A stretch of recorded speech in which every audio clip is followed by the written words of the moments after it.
د رمضان لپاره توشه در سره واخله. د شپې پر لمانځه دې ځان عادت کړه، ځان اوزګار کړه، د انټرنیټ وخت کم کړه، د وخت له ضایع کوونکو څخه لیرې سه، پر نفلي عبادت ځان عادت کړه. له خپل رب نه دې د روژې ته رسېدو دعا وغواړه.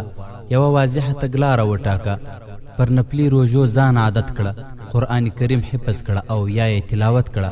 پر صدقاتو ځان عادت کړه، قرآن تلاوت ډیر کړه، خوراک کم کړه، مسجد کې ناسته زیاته کړه، د روژې احتیاجات له مخکې پوره کړه، قضایي روژې له رمضان مخکې ادا کړه، ماشومان دې پر نیکۍ کولو عادت کړه، زړه دې الله ته فارغ کړه، د الله ذکر ډیر کړه، پر نوافلو پابند سه، خوب دې کم کړه، کور او کورنۍ دې تیار کړه، که سګریټ څکوي ځان ترې خلاص کړه، د روژې احکام زده کړه، شبګیر مه کوه، دعا کول ډیر کړه، ځان دې سم کړه، نیت دې پاک کړه، کارونه دې منظم کړه، توبه وباسه او نورو ته یې هم ووایه.